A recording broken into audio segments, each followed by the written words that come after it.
Good evening, everyone. Happy Monday night once again. So happy to have you here on The Living Force. We're going to get into some High Republic goodness tonight. We got a little mini book review of The Art of the Mandalorian and some general chit-chat. We'll tell you all about some cool stuff happening, including a brand new podcast. But first, Wes, you got to punch it.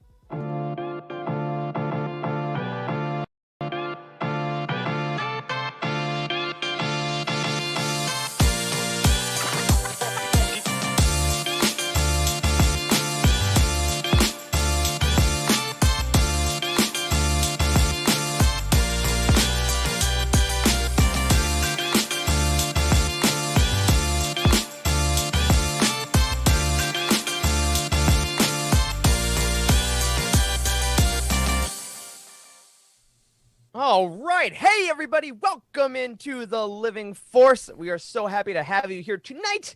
Or if you're listening, we're happy to be with you this morning, this afternoon, this evening.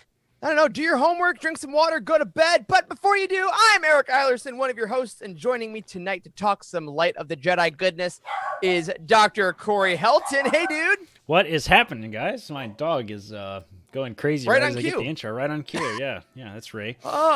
Good to see you, dude. You just got recovered from a 24-hour shift recently. Yes, I've been on ICU rotation for a month, and I had a really more like a 28-hour shift yesterday. Pretty painful. My last one for ICU, thank God, but it was rough. We had some really sick patients last night, so I slept like an hour. So I came home and crashed hard.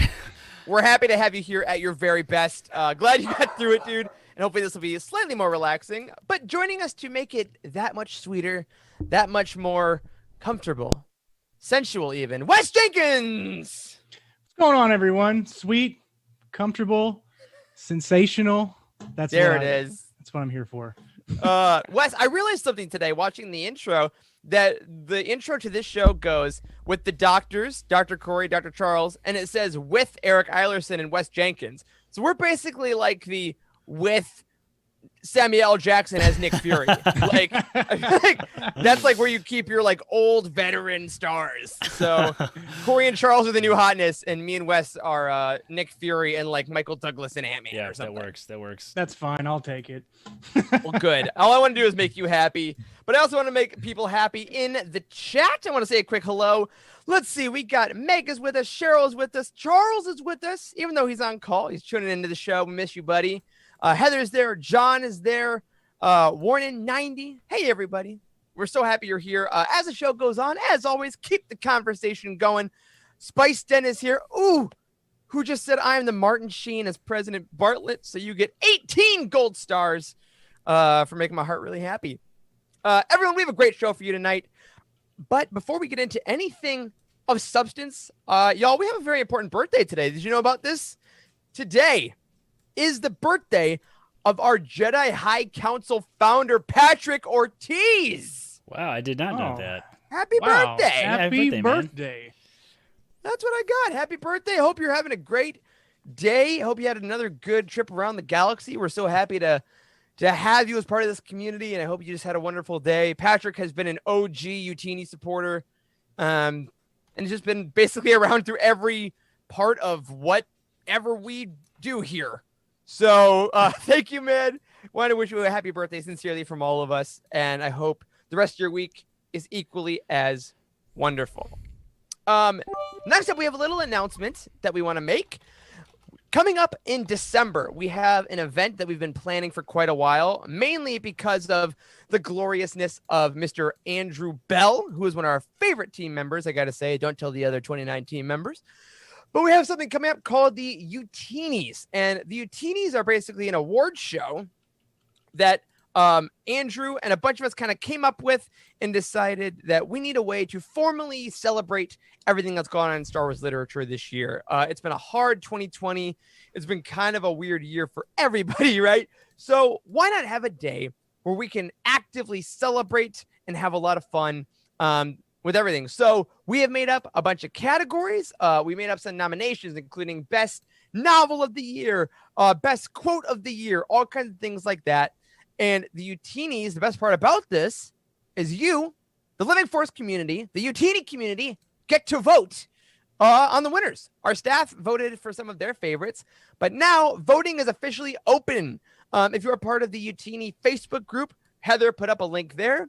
In the announcements channel on Discord, there is a link there to a Google Sheet where you can just kind of scroll down. You can sign in with a Google account and vote for your favorites. Voting will end originally tomorrow, which would be the 24th. But right before this show, we didn't tell Andrew, but we all decided that was too soon because we want to hear what you see. We want to hear what you think, actually, and see what you see, know what you know, feel what you feel.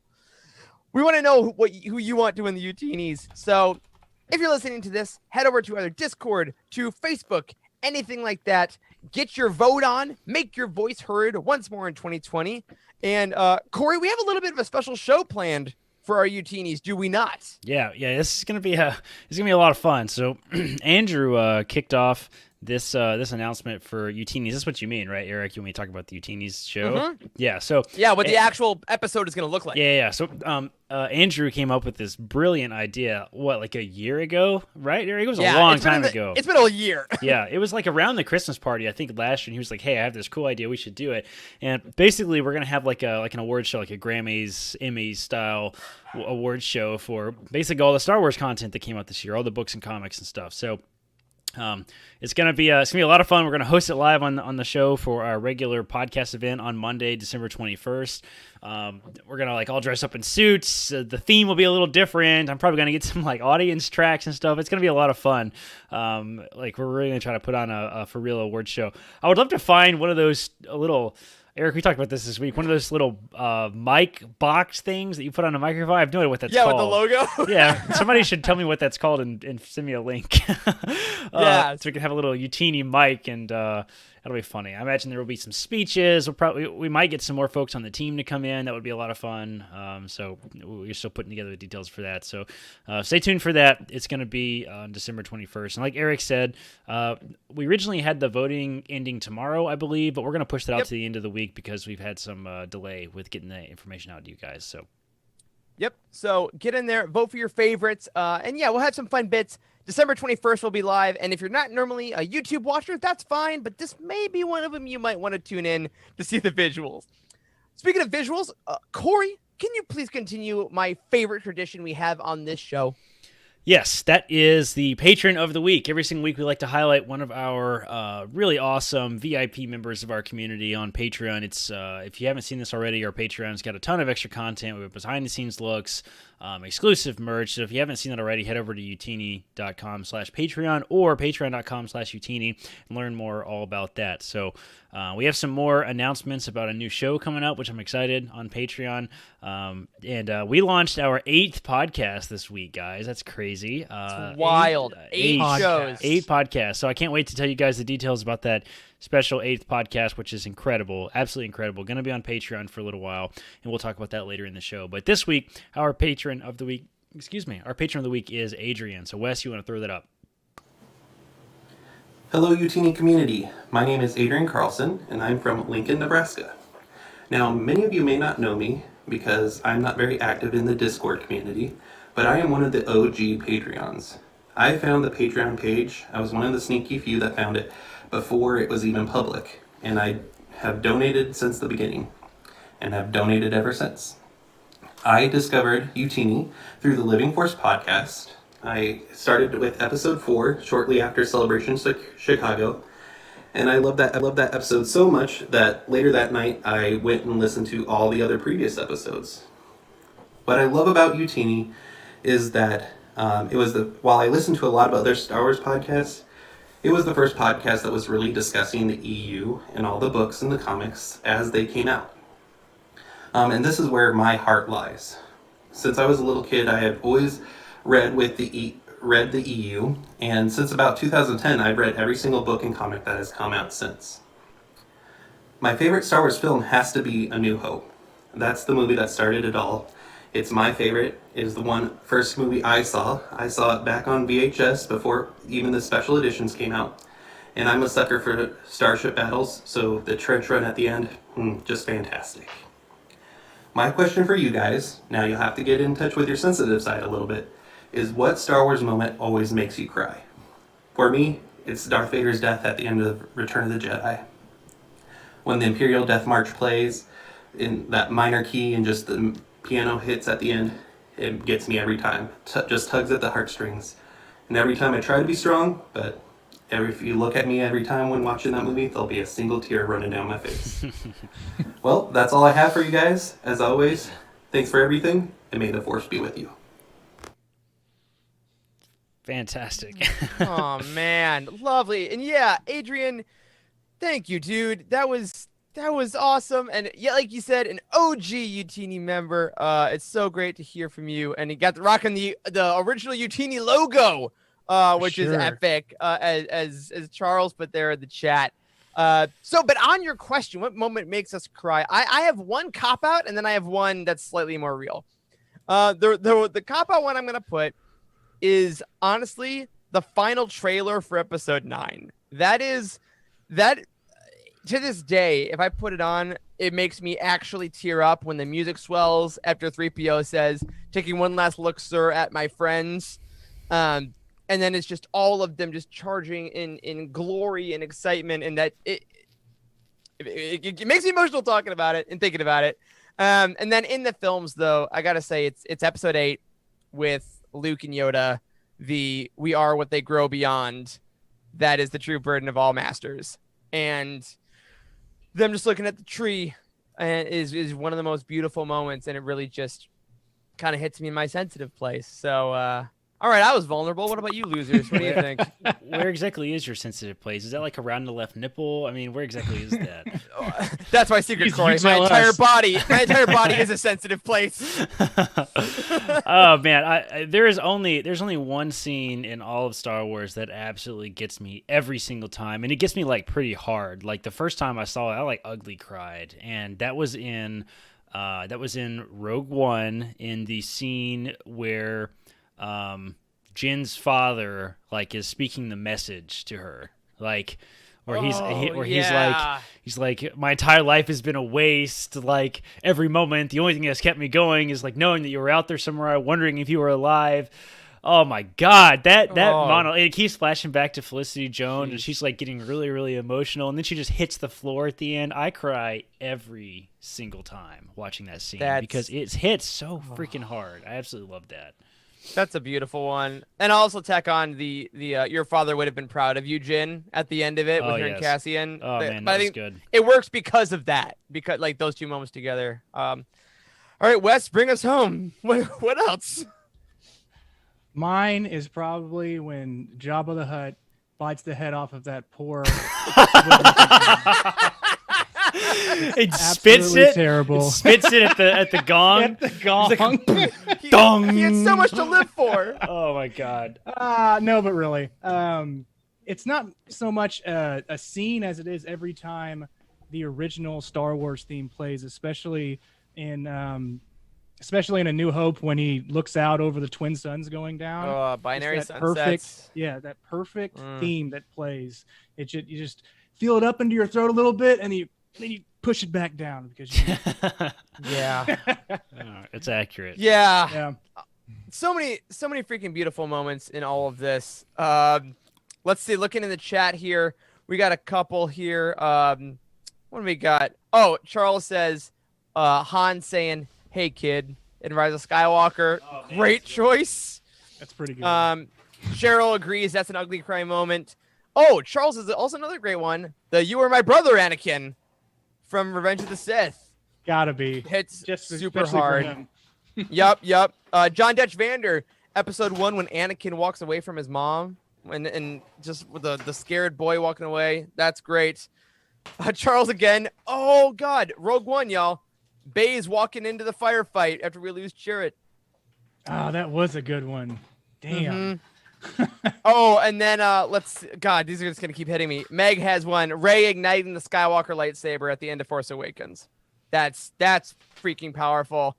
Chewie, we're home from Heather. Yeah, everyone's feeling these right now. Oh my gosh, yeah, lots of emotional moments. Adrian, thank you for putting us on this emotional journey. And thank you to all of you in the chat for making me feel a lot of things. And I'm gonna try to take that emotion and throw it into our new segment that we are now doing for the 3rd week. this week, nope, that's the actual one. The Star Wars Weekly Roundup. That's right. This week we got a couple cool things for you. Just like the last 2 weeks, I'm going to start this off with the book review.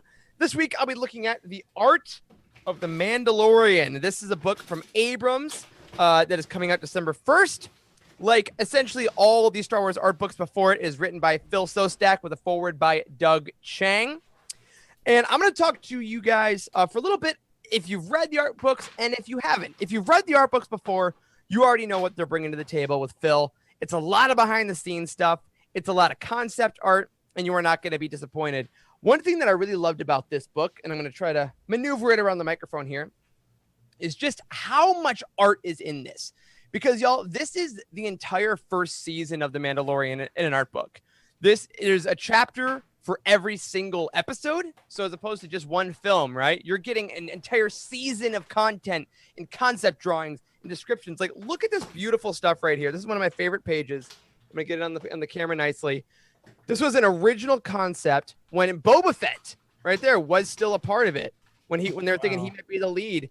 And Phil and the rest of them, Dave Filoni obviously has a bunch of quotes in here, and Jon Favreau, they go back to the beginning of the show in its conceptual stages when it was thought to be like an underground Coruscant show with bounty hunters on the side. And then it became more Mando focused. And then was Boba going to be the protagonist? And they take you through all the steps of the show's creation that we all have heard rumors about, right? We all have heard like, oh, I heard it was this. And then we watch Star Wars Gallery and we're like, okay, I get a little more. This takes you step by step through the process of making the show.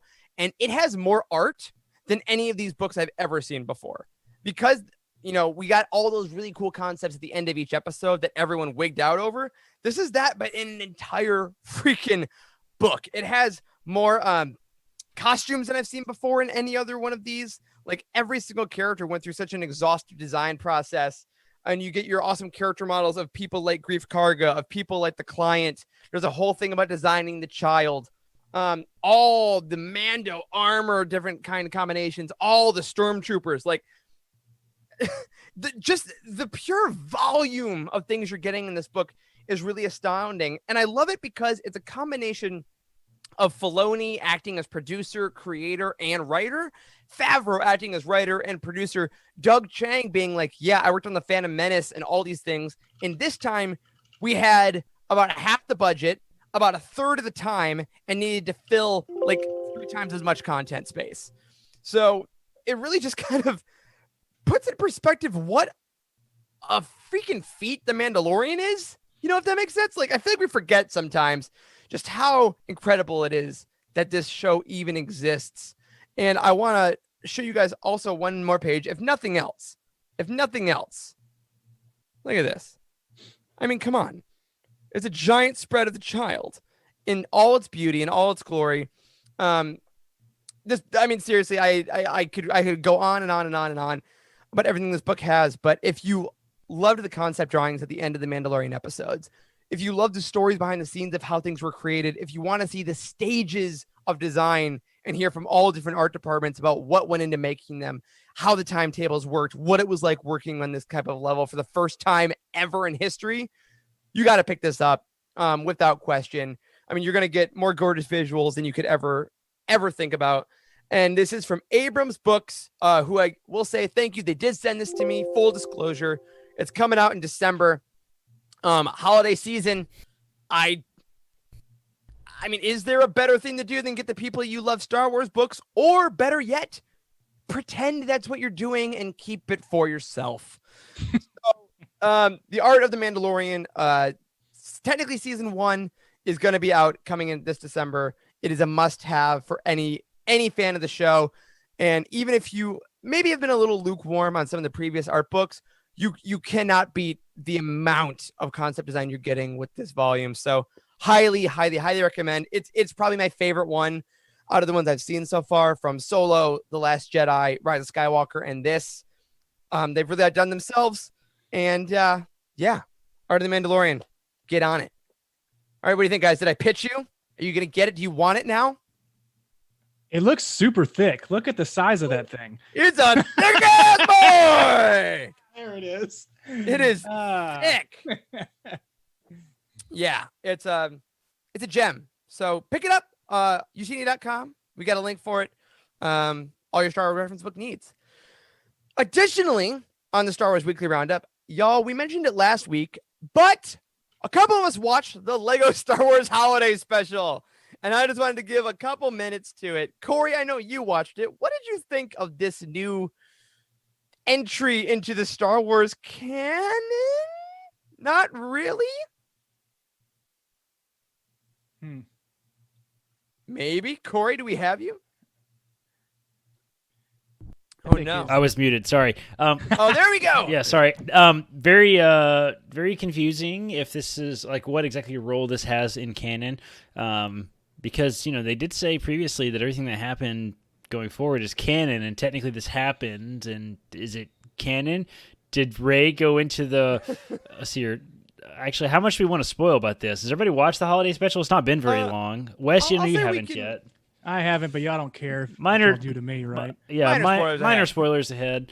Does Rey go into the world between worlds? It certainly kind of seems like it. I think at the end of the day, if you're looking at a Lego holiday special of Star Wars and being like, this may not mesh up with the canon timeline, then maybe have a glass of eggnog and breathe for a second. Yeah, because right. this is it's a time travel story essentially. This was in the trailer for it, so I think we can spoil that. Yes, that's true. There's a time travel element where Rey gets to essentially go through and meet Jedi and Sith and characters from all over the galaxy, from all the different eras. There's some hilarious Kylo Ren stuff, and I honestly, guys, I was surprised at how meta they went with it. It was really good. Like they openly made fun of the old holiday special a lot. Like they made fun of a lot of the really goofy scenes in the films. Young Luke was hilarious. I loved it. I thought it was a lot of fun. Like it was really fun. I teared up during one scene. I can't remember what it was, but there was a scene that made me tear up. It's a freaking kids Lego show. I don't remember exactly what it was, but it was really neat kind of seeing it all come together. Yeah, I mean, have fun with it. If you haven't watched it yet, I highly recommend it. It's 40 minutes. It'll make you happy. Get the ones you love together in your house and just throw it on. I honestly, I think it might be a fun annual tradition of watching the fun holiday special instead of wanting to gouge your eyes out at the old holiday special. How dare you? All right, guys. Next week, Wes is going to defend the holiday special. And let me. Big Jefferson Starship fan here. It's so bad. It's so the only problem with the Lego holiday special, guys, I'll admit, is that there were not enough sex VRs compared to the old one. So yes, really ahead of their time with that no one. dancing nude Twi'leks in this one, unfortunately. Jeez. Spoilers there. And let's finish up this weekly roundup with another cool announcement that we got. Not book related, but very related to what's been going on in Utini lately. If you're a fan of Utini Game Night, you've been seeing a bunch of us, me and Andrew last week playing some Star Wars Squadrons. And when Star Wars Squadrons came out, they're like, oh yeah, complete game, no DLC. We're not doing anything like that. And then this week they said, oh no, we're gonna add a B-wing and a TIE Defender. So, oh my God, we're getting B-wings. Yes, that's incredible. I'm surprised. The game was only $40, brand new. So yeah, well, actually, it's on sale right now through Black Friday. I think for like $17. Wow, no kidding. That's fantastic. Go get it. $17. Guys, flying a B-wing is gonna be nuts. Yeah, that's gonna be fun. Like that's gyroscopic twisting. Yeah. And the balancing is cool. And I gotta say, one of the neat things about this announcement was that the developers were like, yeah, we weren't gonna do this. And then we saw the love for the game and how much people really had fun with it. And we listened to what they wanted, we listened to their comments, and we decided we could make this. And let this be a lesson to us, Star Wars community, okay? Like, if we love a thing and we are kind human beings, sometimes we get good things. That's right. So I just thought that was really cool that they were very blunt about that. Like, no, we were done. And then people were nice. Maybe we get more DLC content after. Maybe we get like High Republic ships placed after this whole this whole thing comes out next year. Speaking of my sensitive areas there, Wes. Oh my goodness. That'd be amazing. But shout out to the devs. That's a lot of work. Absolutely. And it's going to be free. It's coming November, December. That's so cool. And again, if you guys want to play Squadrons with us, check out those Utini game nights. Jump into the Star Wars gaming chat Discord channel. People are throwing up their EA IDs and party invites and all that good stuff. And that, my friends, is this week's Star Wars Weekly Roundup. Transition. Keep that in. And of course, if you're looking to buy some books and help out this show, head over to utini.com. Our beautiful new releases page, kept up to date by Frank. We love you, buddy. The High Republic novels, which we're about to talk about, are less than a month and a half away, y'all. Light of the Jedi, January 5th. A Test of Courage, January 5th. Into the Dark, February 2nd. And the Star Wars Insider Fiction Collection, Volume 1, March 23rd. And, of course, The Art of the Mandalorian coming in early December. I believe December 2nd. I should have put that in the outline. All good stuff. All good things coming up. And, of course, if you want your Utini merch, utini.com/merch. Use promo code POV15 through November 30th for 15% off. That's POV15. All right. We are going to show you a little bit of that merch now so you can remember what you're buying. And then we're going to come back and talk all about the Light of the Jedi preview we got from Del Rey. But look at these merch things.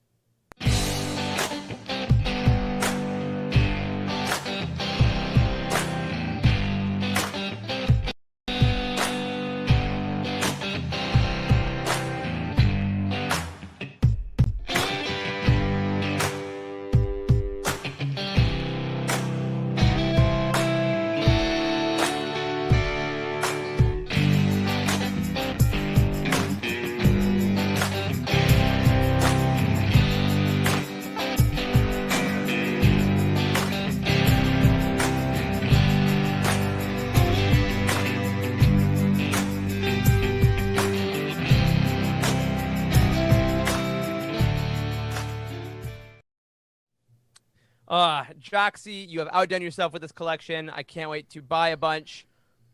And I love you. I hope you're having a good day. All right, everybody. Last week, we brought up the fact that Del Rey was going to publish. I said preview and publish. My mouth didn't know what word to say. So it Publish. I mean, publish. that's how they announced it basically. So that works. Yeah, we're going to publish it. The first 8 full chapters of Light of the Jedi, the first novel of the High Republic by Charles Soule.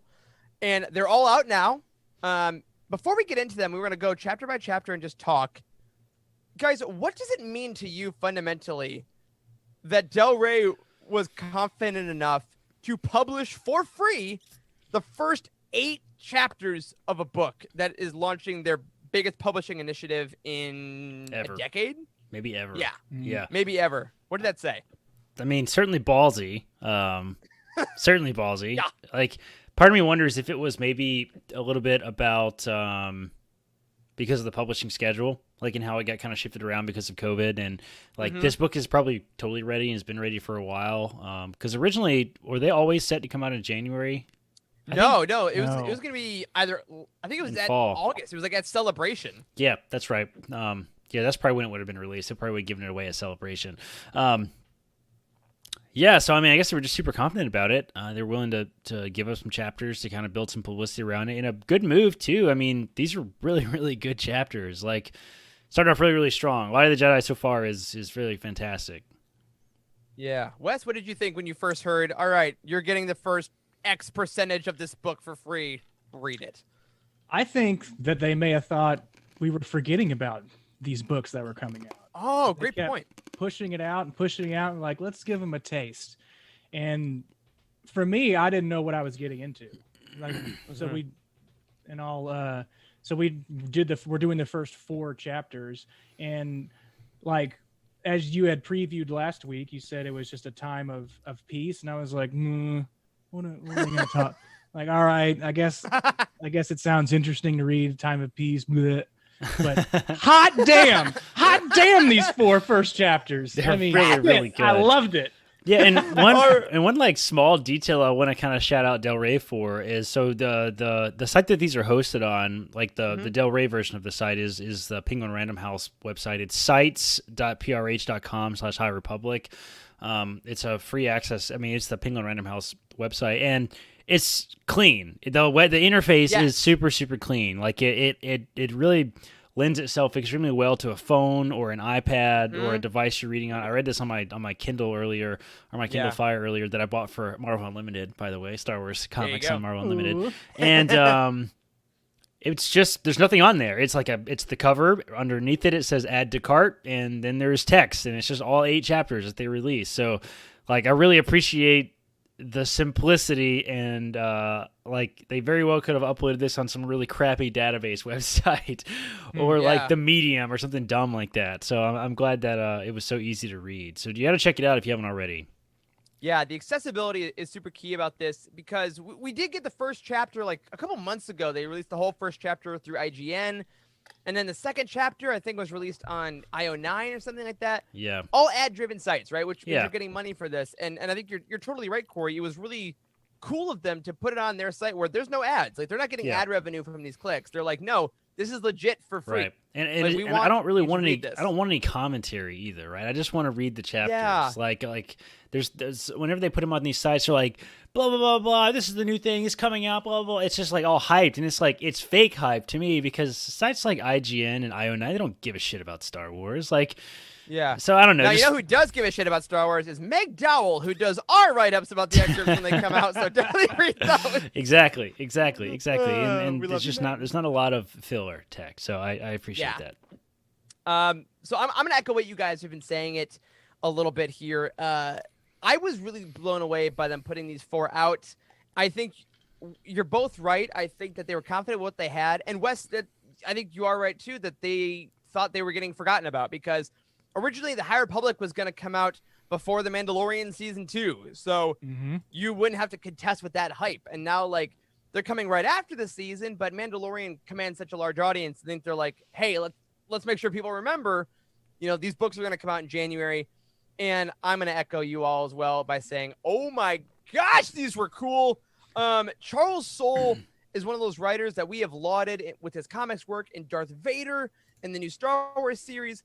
I know he's written prose before, but I have not read his original novels to this point, which, oh my God, that's going to change, because, let's dive in. Let's dive into these. We've already said we love them blanket wise, but we're going to go through each chapter and talk about them individually. Next week, we'll go through chapters 5 through 8 and just kind of tell you what we thought. Spoilers ahead for these 4 chapters.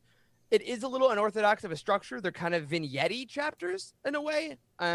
So the spoilers, the really big spoiler happens at the beginning of the first chapter. So if you haven't read it, pause this show right now, go to the site, check it out. They're pretty short, honestly, as far as chapters go. And then come back and listen to us geek out about Star Wars, The High Republic, Light of the Jedi by Charles Soule, chapter 1.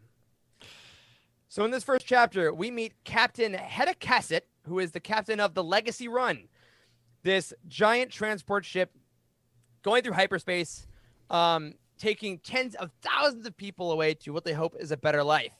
We learn about things like the Malastair Sullus Joint Task Force the captain was a part of. We find out, quote, no one really understands hyperspace right now. We know there are more than 9,000 people on board just trying to get through the day, including kids playing ball, who are just bored, who just can't wait to get to their new lives. And then something goes wrong. The captain notices that, quote, hyperspace looked sickly, and suddenly there are obstacles within the hyperspace lanes themselves. The captain then has to take control of the entire ship. She tries to fly it like a speed ship, like a pilot that she is. She almost gets it under control, but she doesn't. And at the end of the first chapter of Light of the Jedi, the great disaster we've been hearing about for over a year now happens. The ship disintegrates, falls out of hyperspace, sending thousands of missiles essentially all across the galaxy. And that's the beginning of the novel. Yeah. Like, hot damn, guys. I know. Yeah. It's really good. It's really, really good. Like, I really like this the tension in this too. Every chapter begins with like chapter 1, title of the chapter, X hours to impact, and it's like, so is this the would you consider this a prologue or no? I would. I mean, Maybe technically, not. It It I says would chapter consider 1. it a Yeah, I mean, it is chapter 1 technically. I would consider it a prologue to the story itself. You know. Yeah, it certainly feels like a prologue. Like this whole so and so hours to impact or minutes to impact is awesome. And this first story was great, man. Like it's like there's the first 4 chapters are like 4 little mini stories about different people experiencing the very beginnings of this quote unquote great disaster, like from the beginning, which we don't really know what it is yet, right? Yeah, we're getting the idea that there was something in hyperspace, which is wrong. Like, and we also get the idea that this is 200 years before Star Wars, right? I love how much lore he's put into these. Even this first chapter, like hyperspace wasn't as clean as it was when we see it. Like, it's still a bit mysterious. There's still some things we don't understand, and there's some kind of obstacle either put into hyperspace or something like that happened, and this ship tearing apart is the disaster, because when stuff flies out of hyperspace lanes, it's going at such an intense velocity that it destroys almost everything on impact, which we're going to see in the next few chapters. Is that the disaster? As far as I understand. I wasn't really clear about that. Like, so you're saying, like, maybe correct me if I'm wrong, but you're saying the ship that sort of breaks up in this first chapter is what everybody's seeing in the rest of the chapters? Because I didn't get that impression. I got the impression that that's 100% what I'm getting. I got the impression that something is in the hyperspace lane, and like all the little dots and stuff on everybody's sensors are more of that, whatever that thing was in the hyperspace lane. Wes? So I didn't put that together, but when you were talking about it, Eric, piecing it together like that makes sense. It does. So the ship not being able to hold itself together as she barely dodged whatever that was in the hyperspace lane and broke apart. All those were the pieces that are going. That makes sense. It does make sense. It wasn't laid out much like I like it to be. Like I need some child to be there, be like, so that's what happens whenever it breaks apart in hyperspace. Yes, I need that. So thank you, Eric, for being that person for me.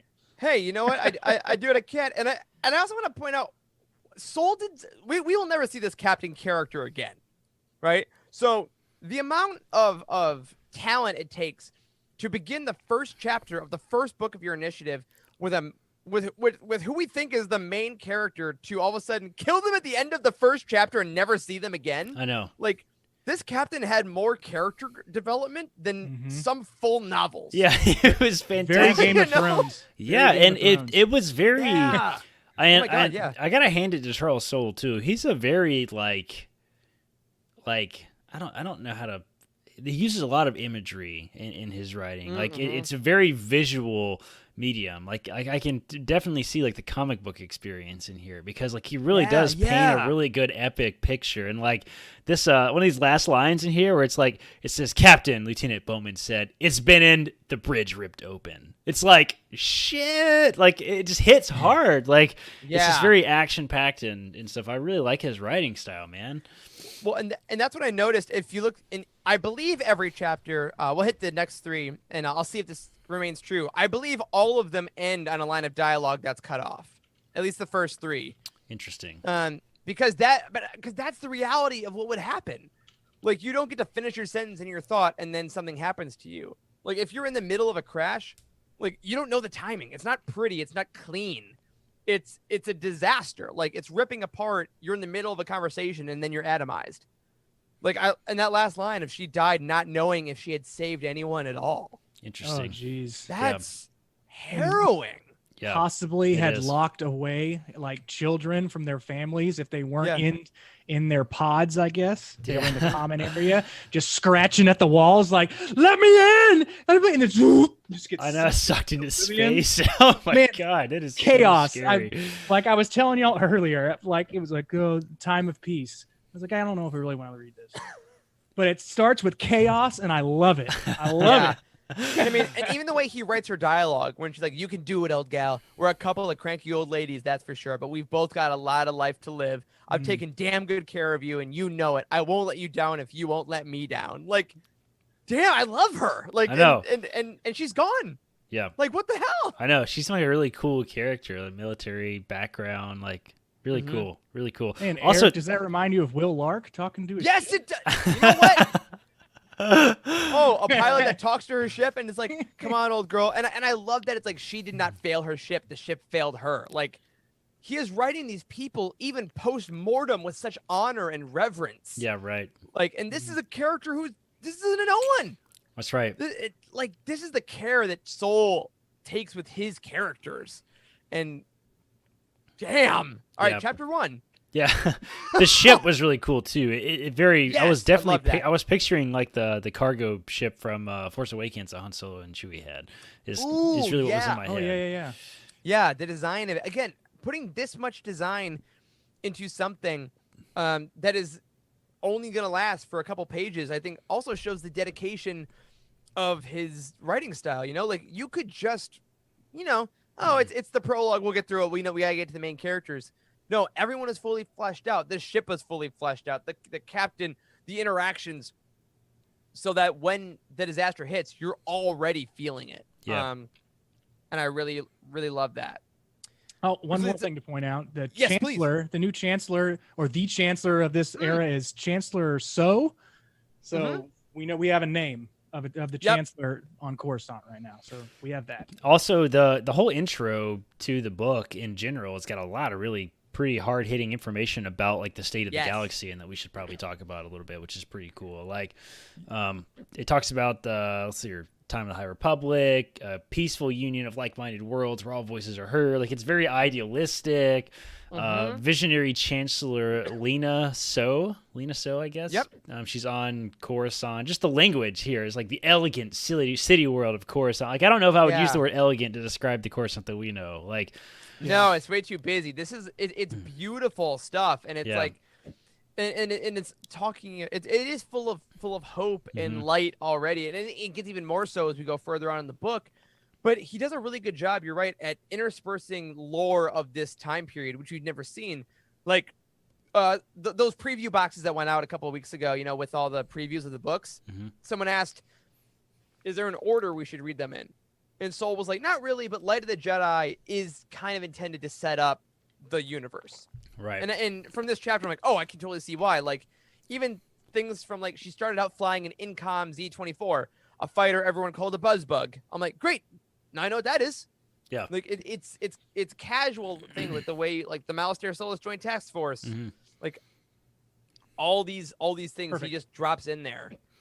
Yeah, and I would quite frankly, I've said this before on the show, I think, that I really enjoy reading about background characters that are not, I don't particularly love reading about like our main hard-hitting characters. I love the expansion of the expanded universe. I said that 1,000 times on this show before. So I would much rather read about random characters that have their own original story that just exist in the Star Wars universe, which is such a mind-blowing concept. We have such a huge universe. We can have this random character who has a small backstory and history and flies the ship, and it's like she just exists in this universe. It's crazy. It's so fun. So this it's like it sets it up really, really well. This introduction talks about the outer rim and the inner rim and the middle rim. It seems like the Republic is trying to really unite everybody for whatever reason. They're trying to get the representation for the Outer Rim worlds, which, as we know, is a bit of a perhaps lost cause given the size of the galaxy. And it seems like that's been tried 1,000 times. It's never really worked. Yeah. But it seems like, and also there's like maybe what is this, like space station or something? What's it called? The Starlight Beacon. The Starlight Beacon. What the heck is that? It's like a forward operating base about like getting representation into the Outer Rim, and the Jedi are like facilitating this like diplomacy, which is very interesting. Yeah, so that's one of the interesting things in the High Republic sampler that's on NetGalley right now, where you can read the beginnings of Claudia Gray's novel Into the Dark and Justina Ireland's novel Test of Courage. They talk about some of the Jedi in that novel are going to the Starlight Beacon for like this grand ceremony opening it, and it is definitely Chancellor Soule's like big expression of connectiveness. And on I want to touch on chapter 2 real quick. Let's go to that. That takes place in the Outer Rim in the Hetzel system, where we hang out for the next 3 chapters. Because in the first paragraph, our background character, as you said, Corey, Scantech, third class, Mervyn Getter. I love that. Third class in parentheses every single time it says his name. Such a great, because then you know exactly what kind of guy he is. He's third class. He's trying to date this. Yeah, he's trying to date this Twi'lek as a Mary Allen. But what difference did it make? Quote, "We are all the Republic," Chancellor Soule's big slogan, which is like, cool. That sets the political tone for this era. Is the Chancellor is trying to say every single person, no matter mid-rim, core worlds, outer rim, we are all the Republic. Quote, "Attitudes were evolving. The possibilities were endless." Like, it's a really cool, idealistic time. Yeah, it totally is. And I guess Marilyn is what exactly is Marilyn again? Is that the Luminara? Oh yeah, Luminara. Yeah, that's right. The diamonds. Yeah. The green people. You know what I realized reading this? I didn't realize how not idealistic the like Republic time is. Like the Galactic Republic, like and the Empire. I'm like, wow, there actually is not that much. How hope. far has everyone fallen? Like, I also really appreciate the independence of the Jedi. It talks about that a little bit in I think maybe even the introduction, I guess, is when it was talking about that. Like, the Jedi seem to not be at the beck and call of the Senate, which is certainly the case in the prequels, right? Like, the Jedi seem to be doing their own thing. Like, there's no mention of politics whatsoever outside of the Chancellor having this sort of idealistic kind of mindset. But like the Jedi are out there doing their own thing, and it even says that all the little concaves of Jedi that are trying to unite the Outer Rim don't answer directly to the Jedi Temple, which is very interesting. Like they all just they're more unified, and they're sticking to their code, and they have like a way that they do things that they all can do independently of each other without this bickering amongst the council that Anakin hates so much. Like this it's very anti-big government. Yeah. And I want to hit on something Spice Den just said in the chat, which I feel the exact same way. He says, Chapter 2 was so good. You guys mentioned how much you connect with the captain in Chapter 1. I think Soule did an even better job of making you care about the character in Chapter 2. And I am going to say I completely agree. With Mervyn Getter, I loved this dude. This guy was working a day job. He was just kind of going through the motions, seeing people go places that he wanted to go. And his whole day, his entire day, was focused around asking out the bartender he sees after work. And I was so invested in him. And he was like gonna get so excited to get through his shift and finally ask her on a date. Oh, can I go to the moon and can I get off early? Can I go talk to her? And then the great disaster happens. And I'm like, this is what it is. It is this giant event that is ruining tragically a bunch of actual people's lives. And I think Soule did such a great job making me honestly love this dude and root for him, who, just like the captain, I'm never going to see again, because it ends with another cutoff sentence of him getting obliterated. Like, literally, he writes, "A gout of flame and the anomaly vanished, along with the monitoring station, its 2 scan techs, and all their goals, fears, skills, hopes, and dreams. The kinetic energy of the object atomizing everything it touched in less than an instant." Holy shit. I know. Yeah. That's chaos. Amazing. And like I care more about this dude getting a date than like some of the main plot lines in Star Wars. Because he wrote him so well. He threw in some details about the newness of Bacta, of using that particular great point, medical genius, because they just started growing Bacta in place of Juven.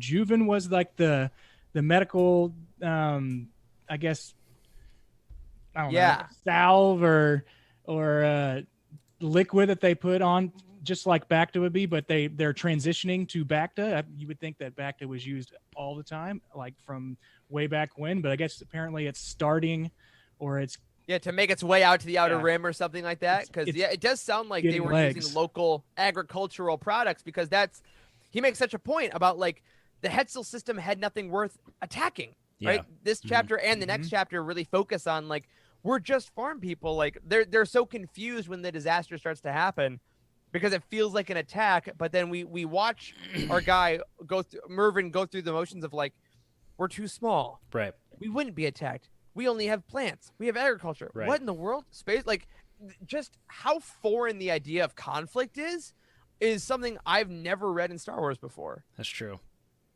That's very true. And I really love that he's like, I need to get to my date.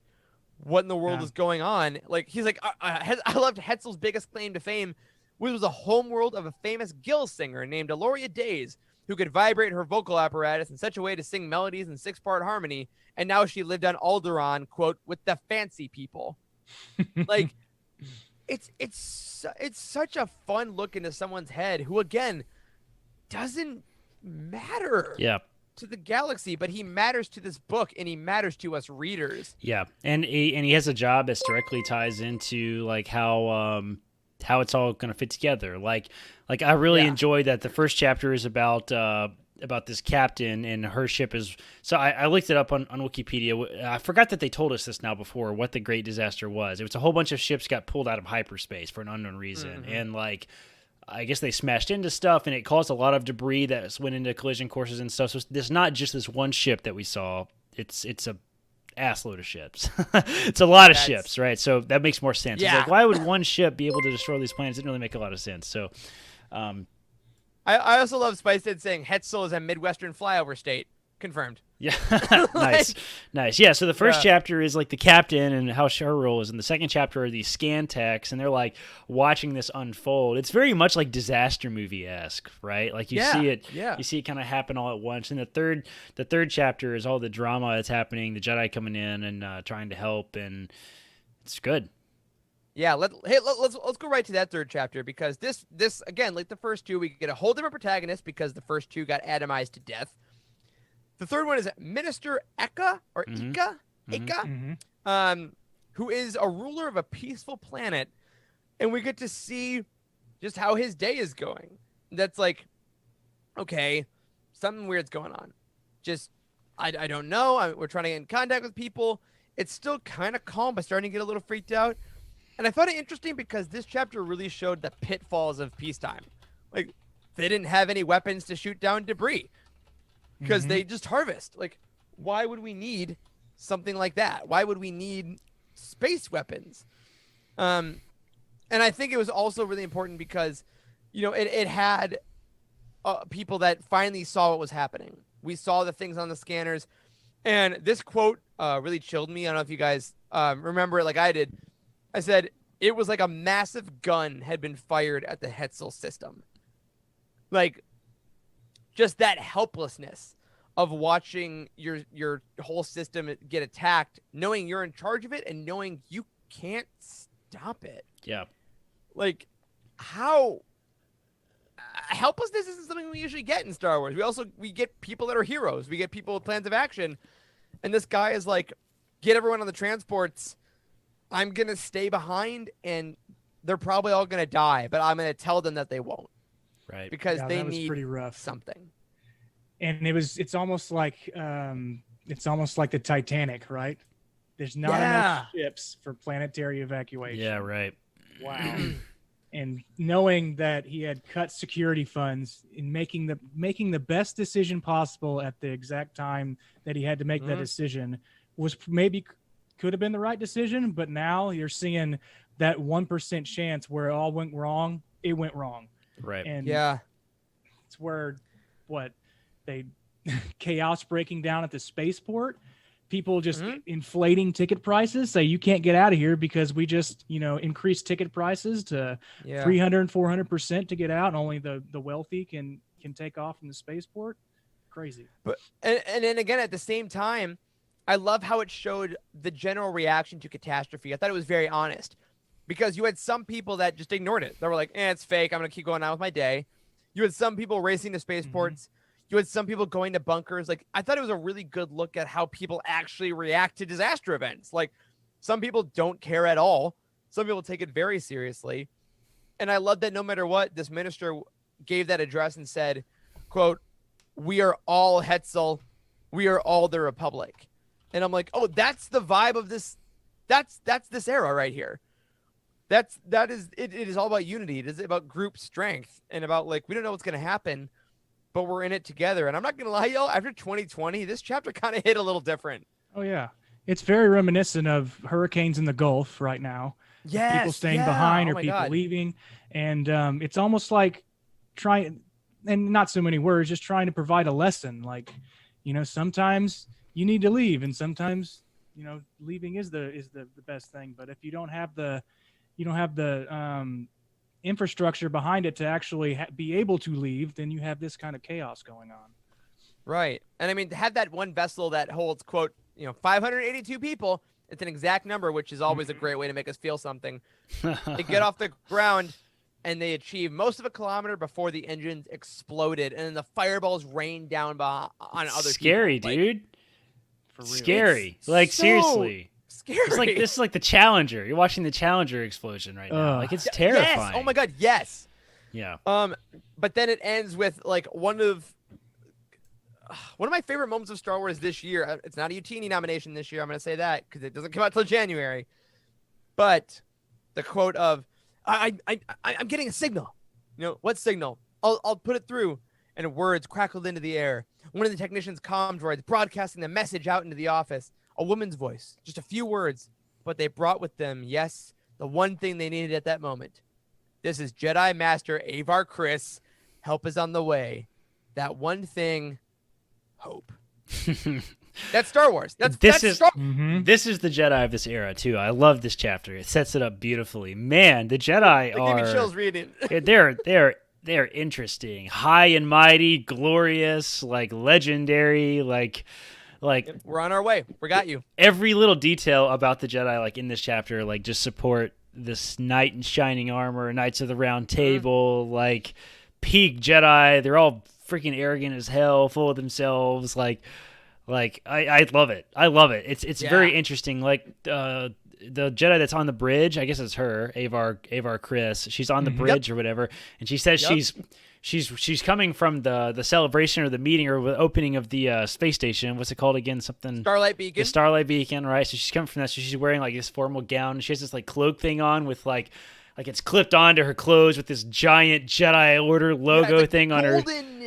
Yeah, she says it's like the sun and the Jedi logo or whatever, and she says it's too flashy for this mission. She just like kicks it off on the bridge. It falls into a puddle on the bridge, right? So cool. How melodramatic. And then she sits and meditates on the bridge and floats into the air. And what does it say? It says there's a funny line in here. What does it say? Yeah, this is in here. I'll see. It's at near the end of chapter 4 here. It says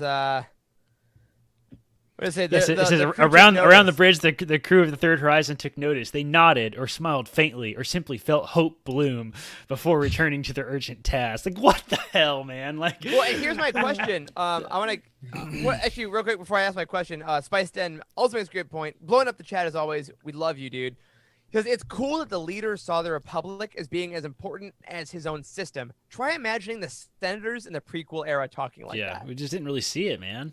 Yep. Like, love that. I love that. I really love the change in pace. Like, it seems like the state of the galaxy has been the same forever. Like, it always has. And Old Republic was the same. Like, it's even like Sith versus Jedi. It's always been this bickering senator things. I really enjoy seeing a new like geopolitical climate in the galaxy. Yeah. And like the Jedi are a little different. The politics are a little different. I'm really excited to see this.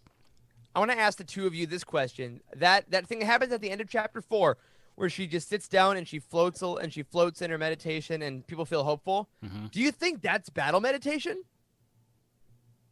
Perhaps. Like, is she affecting the fleet, the ship? Maybe. Could be. I don't know what she's doing. I think maybe she's trying to reach out to see. That's from the Legends universe. If you read the old books, which we love, go buy them at utini.com. Maybe she's trying to reach out to see if there's anything close by.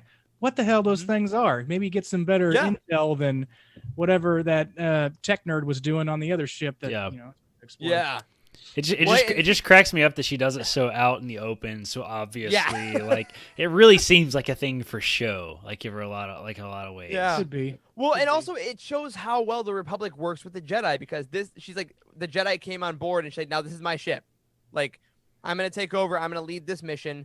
And also, there's a lot of great lore in this chapter as well. We learn about new ships, the long beams. We learn about vectors, which are single passenger starfighters. Long beams are like can be flown by 3 people or 24 people. So we got new ships, things that we've never heard of before. And I really love, like you were saying, Corey, the description of Avar Kriss with reverence. Yeah. It's like for most of her 3 decades, she's been a member of the Jedi Order. She was a youngling, a Padawan, a Jedi Knight, and finally, ... a master. Yeah. Like there's weight to that. Even I just know. the way that it's on the page. I really think that like we're gonna see the beginning of the end though in this series. Like I think we might. in regards to the Jedi. I think we're gonna see this transition from this like revered, hopeful, idealistic Jedi community into this self-righteousness. I think we're going to see that transition because it seems like we're already on the cusp of that, like in this with everybody, all their fancy robes, and even the way the ship is described as being like shiny and glorious and it's beautiful. Yeah. And I want to like there's one paragraph I want to read is one of my favorite things that it describes the entire era of the High Republic, I think, in a nutshell. It says the operation was hers. An admiral named Kronara was in command of the Third Horizon, which is the ship, itself part of the small peacekeeping fleet maintained by the Republic Defense Coalition. But he had ceded control of the effort to save Hetzel to the Jedi. There was no conflict or discussion about the decision. The Republic had its strengths, and the Jedi had theirs, and each used them to support and benefit the other. That's perfect. That is a perfect society. Like It is. that is the description of exactly what we're missing in the current era of Star Wars. And oh my God, they used to have it, which makes it even more tragic Yes. looking at the era now. Like, Yeah, oh my absolutely. God, you used to have this? And it's all going to be completely destroyed. That's I love right. it. Guys, I didn't want to This put is it down. so damn I good. made myself put it down. Like I was like, Eric, can we please talk about all 8 chapters tonight instead of 4? Because I really just want to keep blowing through the rest of this. well, and that's what I'm saying because we've already hit just about our hour of our show, which is why I knew we were going to. I'm like, okay, we got to split this up into 2 because we are absolutely going to. We can do a whole nother show, and we will next week go into the next few chapters. As a teaser, though, chapter 5 starts with Bel Zettifar, which was another one of the character portraits that we loved so much. And I really love too that we got so much art before all this because I can see all these people in my head Yes. and I can't wait. That's So, very helpful. So hey guys, as we wind down our Land of the Jedi talk, first 4 chapters of the first book of the High Republic. Score out of 10? How's your hype level out of 10? Let's do it that way. Yeah, hype level. I think this is gonna be really, really good. Like I'm very optimistic about this. Like I felt about these first introductory chapters the way I felt about the Thrawn book, which I gave a perfect 10 out of 10, right? So like I think going into this is going to be really, really exciting. So I give it a solid 9. Solid 9. All right. Wes, how you feeling? Hype level before reading the chapters, not very high. Not so high. But now, after those 4 chapters and about getting ready to read the next 4, 9.5. Yeah. 0.5 ahead of Corey's. It's got to be super high. Yeah. That's right. In keeping with tradition, I'm gonna blow it up to a 10. Like Oh. I was hyped about this before, but in our way of like, I really like new Star Wars content. I'm always excited, but like this quality is so good. Yeah. It makes me so excited. And it is, I know we said we wanted something new. I don't think I understood what that meant until we got it. Yeah. I don't think I realized really True. how different this era is until we read it, until we break it down to realize these are different times. The Jedi are different. The Republic is different. That's why the High Republic was such a big deal when it was announced. That's Yeah. why it's such a big deal going forward. This is Yes. even like previous Star Wars stories and legends were awesome. Yeah. They're still drawing on the current. This is 100% new. I think And it's I'm stoked. going to be enormously successful too. I think everyone's Yep. going to absolutely love it. I think the community is going to love it. I wouldn't be surprised if this really opens an entire new chapter of like Star Wars storytelling, like for a while. Like, I mean, it really could. Yeah. I mean, if this is successful as people hype about it the way they did the Mandalorian. I mean, look how we saw season 2 change because of the hype of Right. season 1 of Mandalorian, right? So I mean, Disney listens to folks, right? So I mean, I wouldn't be surprised if we got a TV show or a movie or a game or beyond books and written media. Like if this is as successful as it is, it's certainly starting sure. off really, really strong. And I want to end this segment, and then I want to throw it to you, Corey, to talk about now a new Utini project we teased earlier. by just saying straight up congratulations to Del Rey, to Charles Soule, to all the folks that honestly took a giant freaking risk on this era. That were like, yeah, we're gonna put all of our resources and our next 6 giant novels into a brand new part of Star Wars that no one's seen before. It's paying off in spades. It's incredible. I can't wait for it. I'm so glad we decided to randomly start a Star Wars book podcast. Because it's literally the best time in history to do it. I can't wait. Corey, we've talked about the new. We've talked about the upcoming. Tell us about a project we have now created at Utini that talks about everything, and I do mean everything, that's come before. Yes. So, officially launching a new podcast as part of the Utini Podcast Network, dare I say. At 8 podcasts, I think you do. At this point. 8 podcasts, man.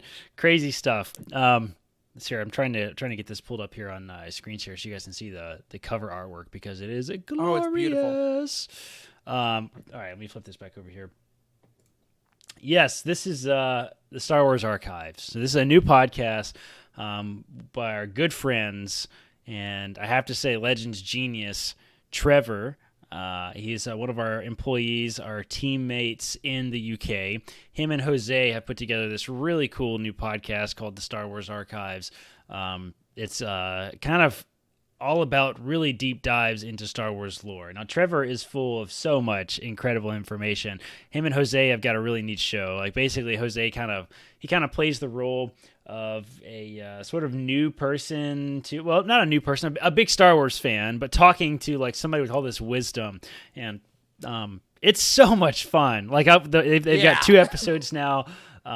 We love the first episode so much. I sent Jose a bunch of equipment. Like I was like, this has to come about. And I told you guys I was gonna tell the story of how this came about on the show. Do. Yeah. So briefly, Caitlin and I were going to visit. We were going to a local winery with some friends a couple months ago, and we were listening to some kind of podcast that was like, this guy was just like a super expert in something. I think it might have been something medical. I can't even remember the exact detail of what I was listening to, but I just had this light bulb moment. I was like, Trevor knows everything. Why doesn't he have an outlet for this? So, like, I didn't have cell service at the winery because it's kind of out in the boonies, but I like jotted down a bunch of notes, like basically on a napkin, and like really classic. Jotted down some things and just some ideas I had, like this like fake radio show kind of thing, and I basically pitched it to Trevor a couple months ago, and like they just took off with it, and like seeing this thing go from like, I randomly had an idea. I'm taking the credit for it. I randomly had a tiny idea of like, hey, Trevor needs an outlet.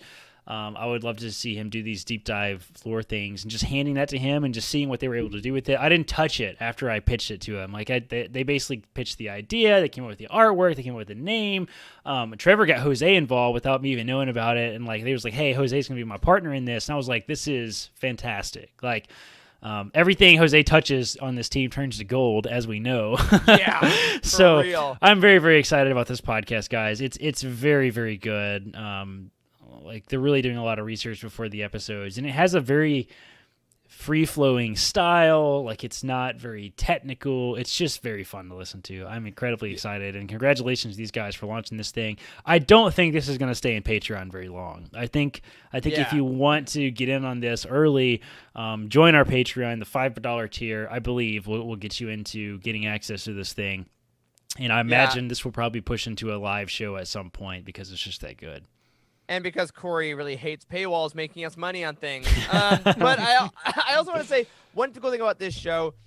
If you want to hear someone, they talk about how many Star Wars books Trevor owns on the first episode. I won't spoil it for you, but it's more than you're thinking. It's a lot more than you're thinking. Jose, because they go through like how many books they've read, and Jose's like, yeah, I've read like 20 or 30, and then Trevor's just like.